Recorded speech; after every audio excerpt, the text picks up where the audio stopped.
I felt fortunate every day that I walked up to the doors of Guggenheim and thought, what a wonderful way to finish my career. I started in architecture as a sophomore in high school. I took vocational drawing and learned how to design houses for a year and a half before I went into the Marine Corps during the Korean War. I actually worked in a lumber yard as a house designer. Got drafted into the Marine Corps during the Korean War, and my GI Bill became available. And I was one of these fortunates that was the first child in the family to ever go to college. And graduated from the University of Nebraska. Architects have a rather difficult educational process. They have to not only do a 5-year college degree, but then they have to do 3 years internship working for a registered architect. And at that point, after they've spent 8 years, you can apply for your state board exams. The state board exams consist of 7 different areas of architecture and construction, of which you have to pass each one with 75%. And but when you pass, you get this wonderful letter that says you're now a registered architect and you can go be hired by clients and do buildings. I was notified on the day before Christmas of 1962 that I had passed the exams. I was a registered architect, and on the 1st of January when I went back to work, I gave notice to the architectural firm I was working for that I was going on my own. And February 1st, 1963, I opened my own office. The furniture wasn't even there. I had one telephone and a card table. And I remember my wife called and said, about 10 o'clock, said, "How are things going?" Scared the hell out of me when when the phone rang. I didn't know how I was going to answer it. But that was the start, and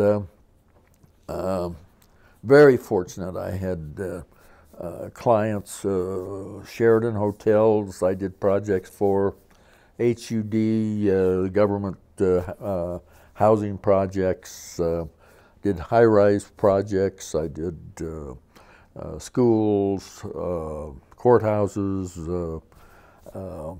My hometown, I went back to my hometown from Hawaii to practice, and my hometown was wonderful to me. I remember, just a quick little anecdote, the first time I interviewed with the school board, the school superintendent said, "Well, any of you that don't know, Dick is an alumni of North Platte High School, and I can go back and get his records if any member of the board wants me to." And I said, "Otto, if you won't go back and get my records, I won't bring my yearbook to show how young you were the year you took over when I was a senior." So we had this standoff that worked out fine. But, you know, in my 40s, this would have been in the 1970s, I started having heart problems. And we have a family, a long history of heart problems. My dad had his first heart attack at 37.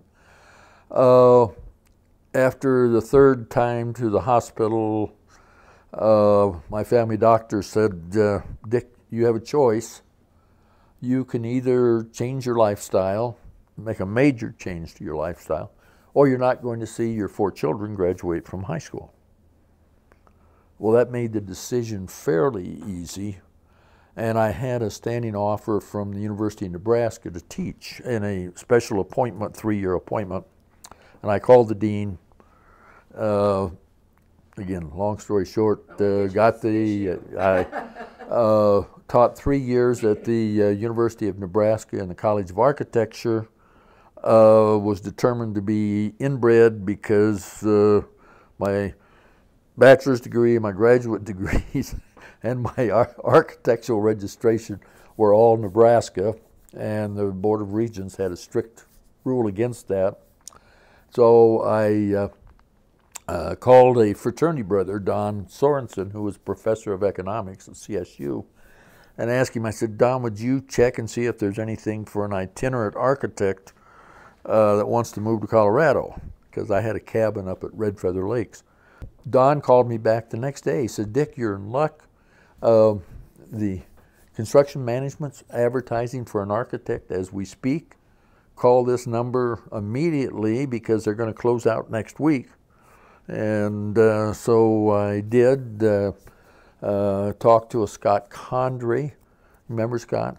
Oh, okay. And his wife was assistant to the president. Came out, interviewed, was fortunate to get the job, and then started here in '83. He asked me, he said, Dad, how will I know if I'm doing what I should be doing? And my response was, because you'll love going to work every day, and the minute that happens, you never have to work another day in your life. And he, same one, he's the youngest son, and he's the same one here 2 years ago that said to me, he said, Dad, I'm doing what I should be doing. He said, I can't wait to get to work. I enjoyed the interaction of the students. I enjoyed sharing with them the experience, the knowledge that I had gained, and I seemed to have, I found at Nebraska, that I did have an ability to share that with them and get the joy of construction, the joy of design imparted to them. Because I mentioned earlier, about 50% of the students go into home building. And home building as a career, they need to work directly with their clients on designing a home. Most clients will come in with a floor plan or some little thing and then say, can you make a house out of this for my family? And so the design work was critical at that point to over 50% of our students. And in the 60th anniversary brochure that the Construction Management put out, there's a little squib about that the course I taught, IS 232, which was residential design and construction, was considered the most time-consuming course on the entire campus. It took over 20 hours a week, just the one course. And so we warned the students, but it was also twofold, that it was a course they needed to take because this was going to directly affect them. Even the students that went into commercial needed to do good architectural lettering because at that time so much of their work was field notes, and you needed to be able to do field notes, estimates, and scheduling so somebody else could read them. And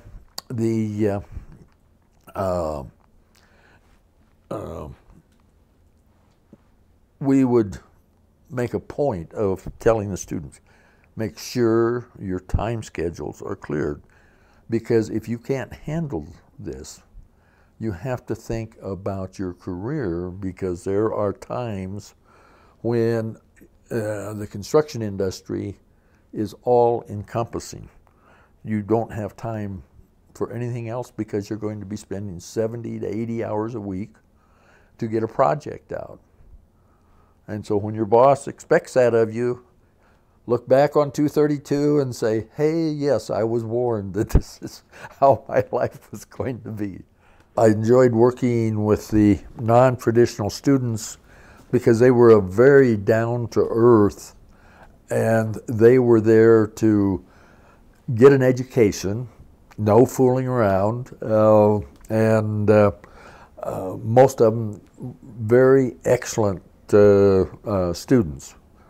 And most of them were not good students in high school, they would tell me, but would excel in college. Usually because I came from industry, the non-traditional students were sent to me for initial consulting to talk. I remember one particular who came in off the street, in fact double parked his pickup out in front and got a ticket. But he came in and said, I don't want to be pounding nails when I'm 60 years old, and I'm hearing good things about the construction management program. Where can I fit in? And we discussed that the purpose of the program was to take him from pounding nails to management. Today, he upon graduation went to work for the local hospital here, and became the owner's representative for the new hospital in Loveland.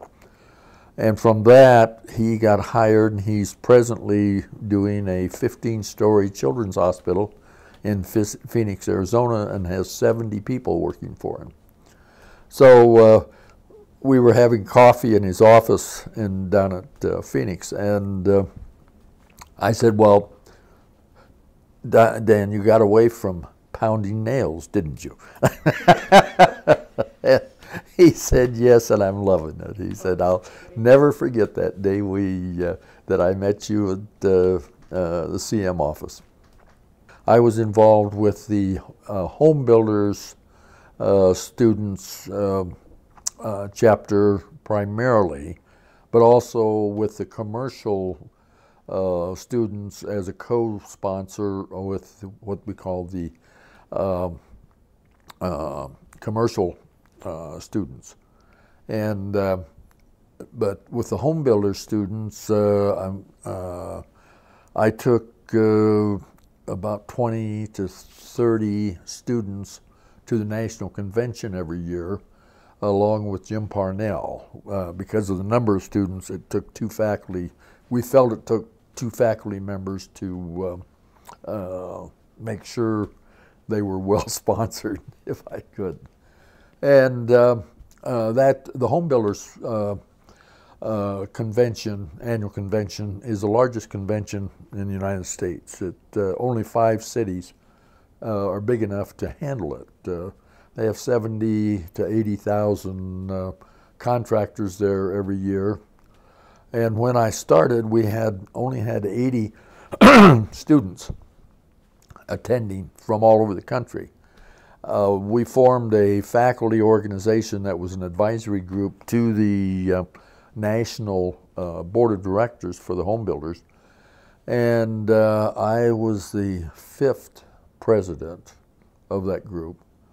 And we went from 80 students to 5 years later, we had 800 students at the Home Builders Conference. So it was a marvel. They have over 1 million square feet of exhibition space, and they learn everything that's absolutely brand new in the industry at there.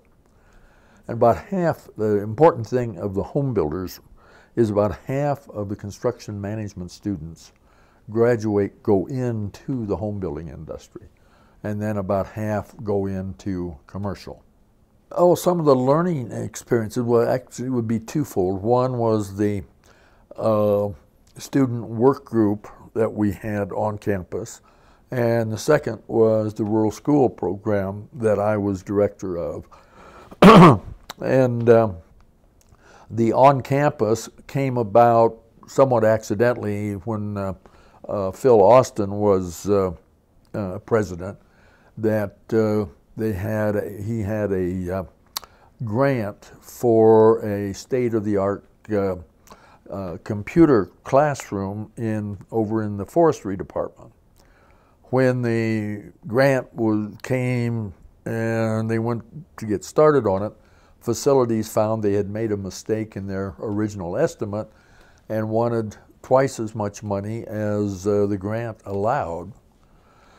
And before they abandoned the project, the director of the new project, in talking to a fellow faculty member of mine, said, before you give it up, go talk to Professor Dunn.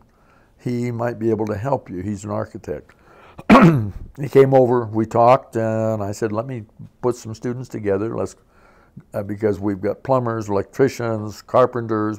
We've got everybody that could do this kind of job for you. And I got a Mark Thorburn, who was a graduate student at that point. And we went over, took a look at the drawings and the situation, determined that yes, we could do it within the money, and so I drew up the plans as the architect that the facilities required, and Mark put up the guaranteed price, and turned out that they made enough money that they were able to distribute it among the students that worked on it. And we set up a basic $10 an hour thing. I think the university was paying $7 then, and so we went a little above that to make it a little more worthwhile. Yeah, I touched on that a few moments ago with the non-traditional student that I had coffee with last fall in his office of 70 people, and he's building a $397 million hospital, children's hospital, in Phoenix. You know, a tremendous sense of, hey, I'm a part of this marvelous project, simply because if I had screwed up, maybe Dan wouldn't be here today. And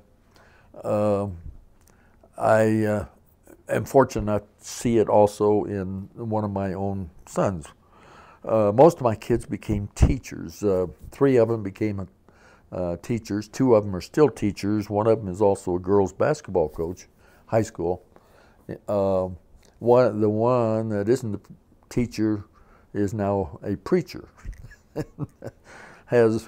He's a senior pastor for 2,500 families in California. But the day-to-day satisfaction of watching students develop. I had several cases of working with students that had drug problems, and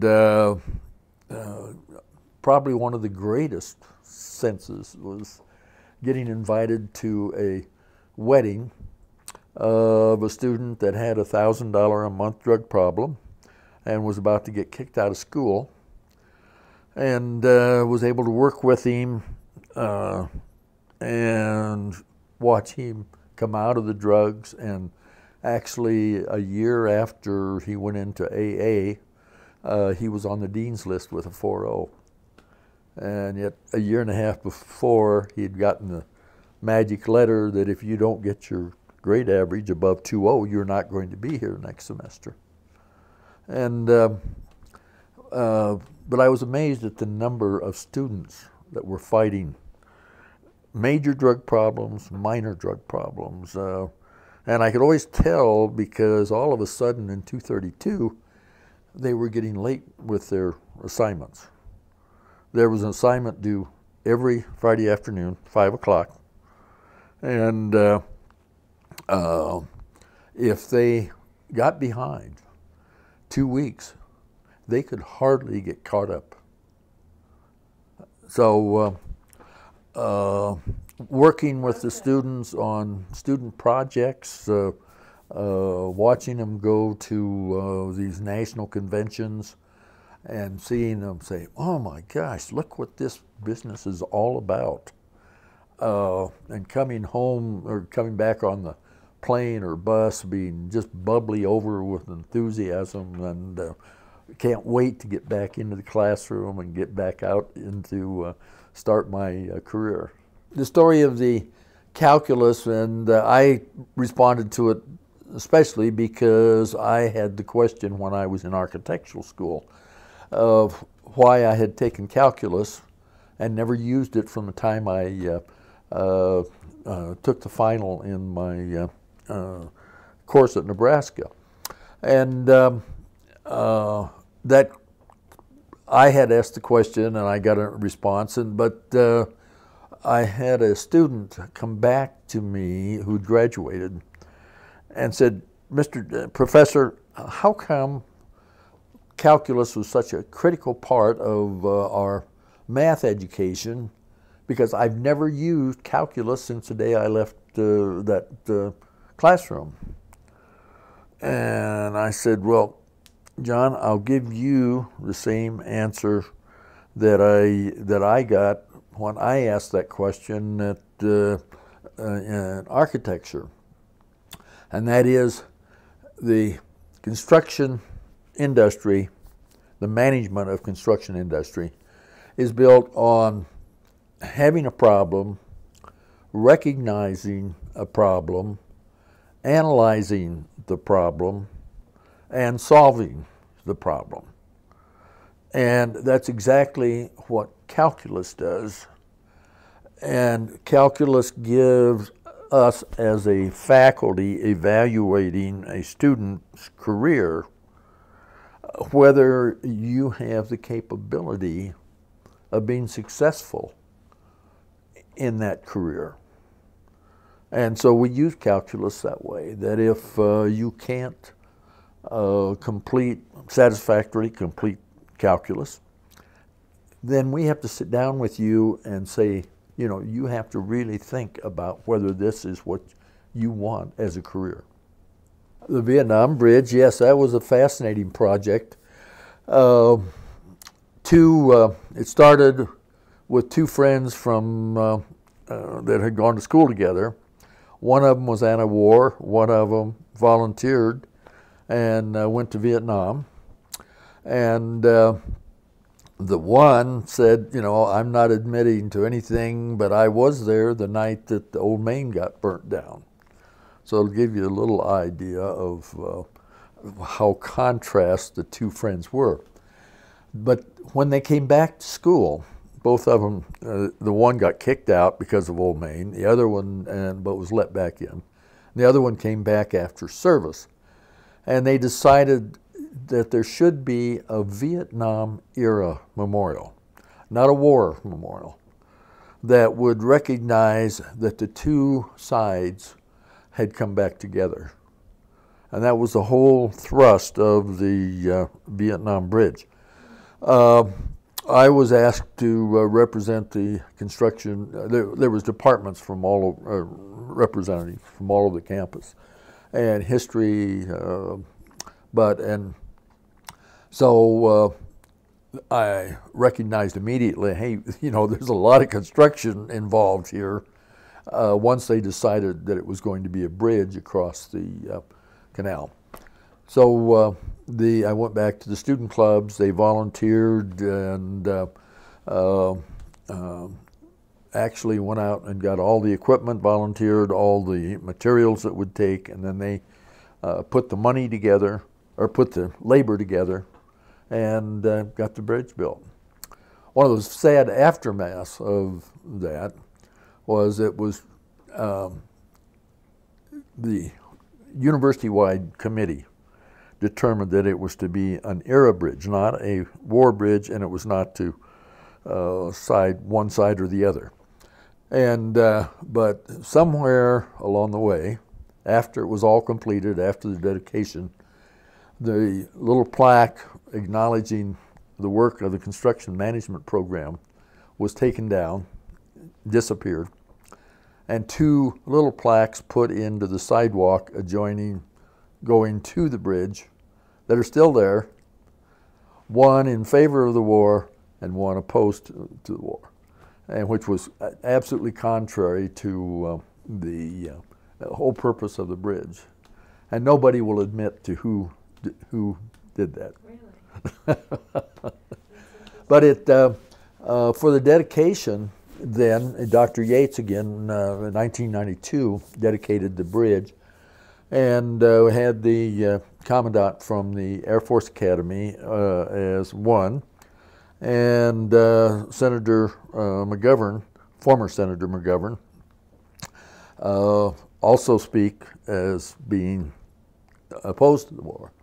And then for the final dedication, we had ribbons, of course, and the commandant and Senator McGovern and Dr. Yates all joined arms, cut the ribbon, and marched across the bridge. And then all of us that were there joined with someone to march across the bridge also. And it was a very moving, I was so moved I had tears in my eyes when I walked across the bridge. Well, the float committee, the students were getting kidded by their fellow students. Here, you guys know all about construction, but you never do anything with the parade floats. So the students came to Jim Parnell and I and said, hey, would you be the faculty sponsors for us? We're going to enter the parade float and show these guys how floats should be built. And for the 3 years that Jim and I were sponsors, I don't think there's ever been more work or effort put into the thought, design, and the building of floats. These floats were unbelievable. And won 3 years in a row, retired the trophy, and and then the student says, so there, and they quit competing after that.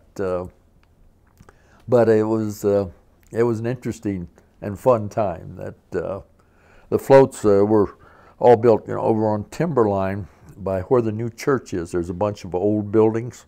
Those were owned then by CSU, and that's where we built the floats, was in those buildings, and because it took several weeks to get them all constructed. The Larico project, the students came to me during the 50th anniversary. We were getting ready for the 50th celebration, and said, we want to do something special. And Larico, which is, no, it's got a different center, basically was set up by Judge Newton as an alternative to teenagers going to jail and getting a prison thing on their record. And has proved to be very successful. It was overcrowded over on Matthew Street. And the students, unknown to me, had researched it, found it out, and decided that they wanted to do an addition as their part of the 50th anniversary of the construction management program. And so first they came to me and said, Mr. Dunn, would you kind of do the drawings so we could get an idea of what the costs and everything were going to be? And so, yes, I volunteered. We donated the drawings. And then they came back after the project was determined that, yes, was feasible, they were going to do it. Now we need an architect for the whole project, Mr. Dunn, to do the mechanical, the electrical, the structural. And so they managed to talk me into volunteering the whole thing. And but that was the easy part. The difficult part is the 3-story addition on the building. And the students elected 2 co-project managers. And Hensel Phelps heard about the project and volunteered to donate any equipment that they needed as long as the students did the work. And that if they also volunteered a expert advisor from their office that our student advisors could call if they got into a bind. and which they did. They used that quite a bit, and they all used a lot of Hensel Phelps equipment. But that project was satisfactory, completed. One of the requirements they weren't aware of when it started was the city requires any project that's remodeled, then the whole building has to be brought up to standards. So it wasn't just a matter that building a 3-story addition, then they had to go through and do all the upgrading on the old building to make sure that it met city standards. But when it was completed, Dr. Yates did the dedication, and it was quite a big thing. The newspapers were there, the news medias were there, and the students got a lot of attention for it. Dr. Austin received an inquiry from the superintendent of schools just over here at Alt, just east of Fort Collins. And the superintendent didn't have the money that it was going to take to hire a professional architectural firm or engineering. And he knew about the construction management program here. He called Dr. Austin and said, "Is there any way that you can assist me, because I know that one of the missions of Colorado, of a land-grant university, is assistance to rural education." And Dr. Austin, to make kind of a long story short, said, "Let me call you back." And he sent the word down, "Hey, is anybody out here in this faculty have any experience with rural schools?" Because I was an architect in western Nebraska for 20 years before I started teaching, it eventually got down to, "Dunn, do you know anything about rural schools?" And the department chair then sent me over to Dr. Austin's office, and we had this conversation about the mission of the university, the type of help that Dr. Frisbee needed at Alt, and I said, yes, I could do that. And so what it started out as was strictly going out and reviewing facilities. And as part of the mission that we developed, Dr. Austin and I developed, was that students should be involved, faculty should be involved, and that we should make the service fairly complete. Since I did have access to scheduling, to cost estimating, we could carry through quite a extensive service. And so that's how it was set up, was one, to send a team out to review the facilities, construction, mechanical, electrical, and structural that was visible. We did not get into, by contract, that Dr. Harper, Judd Harper, helped set up. We did not take responsibility for anything that was not visible.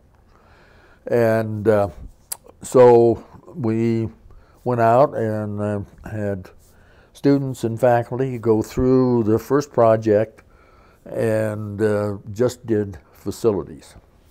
The one thing we found out very early was that we could not restrict it to just facilities, because what would happen is, in meeting with the teachers and with the administration, it was, oh, we need computer labs, we need another science lab, we need 2 more classrooms, we're overcrowded, whatever, a variety of things that got into educational programs. So we actually worked with Eldon Wolf at the School of Education, because they were doing just educational program studies around the state. Not very many, but every once in a while. And so we did UMA with the School of Education for Superintendent Bill Brown then, and who am I thinking of that was working with the rural schools in? Joe Newland. Joe Newland. Mm-hmm. Yeah, and Joe Newland became a real good resource for us. In fact, he was the national executive for the Rural School Association of the United States, and their office was in your department of School of Education. So we did a lot of cooperation back and forth there, but out of that initial study, immediately, because the bond issues, we were able to help with the successful bond issue, successful with helping with construction services, architectural services, successful building project. That gets around in a hurry with school superintendents. And we had more calls. We restricted it to doing one project a semester because we just didn't have more faculty or more students that we could put out to do that. And altogether, we, over the, it started in 1986. I retired 10 years later from faculty, but then I stayed on until 2008 with the rural schools. We did over 40 school districts around the state. Most were rural. There was 2 or 3 exceptions of urban schools, one Inglewood in Denver, simply because Dr. McDaniels, the superintendent at Inglewood, was able to convince Dr. Yates that I desperately need your help, even though we're not a rural school. And Dr. Yates said, yes, we could go down and do that one. And then the other one was here in Fort Collins with the Fort Collins High School bond issue. There was quite a bit of controversy. The low bidder for the high school project was a local contractor. And for some reason, the finance director at the Poudre Schools didn't feel that that would be a good idea, that he wanted all the Fort Collins contractors to work on the smaller projects. And the superintendent, who was new, was totally confused and called Dr. Yates and said, have you got anybody over there that can come over and help me? And because of the rural school program, Dr. Yates asked me to come over and told me what the problem was, wanted to know if I'd be willing to help him. And I said, I'll be willing to talk to him. Well, as soon as I talked to the superintendent, realized that, hey, yes, we can resolve this. And what we resolved was, hey, you are breaking faith with the whole process of the construction industry by not honoring the low bidder who is capable and financially qualified to do the project. And it turned out also that if they didn't accept his bid, it was going to cost $243,000 more to go to the second bidder in Denver.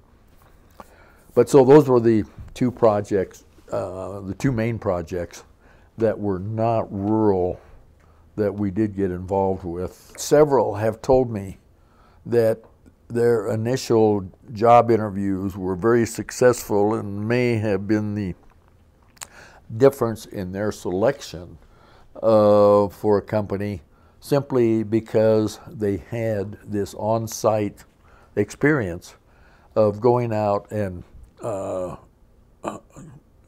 doing the inspections and working with school administrators and school teachers. Dave Neenan, who's having some problems right now, told me at one point it was primarily our students that got him into the school. Now this was when Dave was still active in the company, because through the problems they have now, Dave Neenan was not an active officer in the company. But yes, it was a big, excuse me, it was a big help to students getting that background. And as far as the bond issues and getting, we ended up with quite a few students from school districts that we worked with enrolling in the construction management. Jenny, what's her maiden name? Was one who was going to school in Burlington at the time we did the study, or excuse me, Cheyenne Wells at the time we did the study out there. And while she enrolled initially into interior design because she was a woman and didn't think that construction management was the best spot, once she got here and realized that the construction industry was a great future for women, she transferred over and graduated in fact, she now has her PhD. And but yeah, basically the way it worked was we'd get a call, we'd go, we'd make an estimate of what it was going to our cost to do the project, and then we'd work with research, who Dr. Judd Harper was vice president of, and he would approve all of our contracts because 25% of all the fee went back to the university. And then we would put together a team. I think at Trinidad, which is the book I'm holding, we had 4 students and 2 faculty members doing the project. We went through, did all the interviews, met with teachers, met with administrators. At this point, we were also doing the educational program as well as the facilities. And and then we'd prepare this book that would, for the school district, and that basically would go through and do a description of the facilities, the recommendations that it was going to take to put the buildings back into a Class 1, and then the cost estimates, and then the just final closing statements. And part of that then, once the book was presented to the school board, we would go back, offer to go back for one public meeting, and we would more or less defend our recommendations to the school district's public. And some of those got a little hairy, quite frankly. That I remember in Merino, one rancher standing up, he said, "I graduated from Colorado State University, and I want to know what gives you the right to come out and tell me what I should do with my school district." I'd never been quite attacked like that either as an architect or as, but it was a valid question, and I said, I guess the right I have is that your school board determined that you have a need, and we're able to come out here and totally unbiased and tell you what you need for the best interest of your children's education. We're not telling you that you have to do this. You are going to vote, and the majority will determine. All we're doing is making recommendations. And he said, "Thank you," and sat down. So it was most of the public meetings were just, CSU was so well accepted in the rural areas, just the reputation of the school put us in a position of most questions being very respectful, because most people in most residents of the school district recognized we were there simply to do a service. Now, one of the things we always recommended to the board that I think helped was when they hired us, I said, please make a news release that the board has retained Colorado State to do a study of the facilities. And so there's always a local little weekly newspaper, and so they would do that and let the people know up front, hey, there's something going on. And then we'd ask them to make a news release when we did the presentation of the recommendations and studies, and that what those recommendations were and what it was going to cost. And that must have helped. And to get all that information rolling out to the public so that all of a sudden they're not suddenly faced with CSU says you need to spend X number of dollars to update your schools.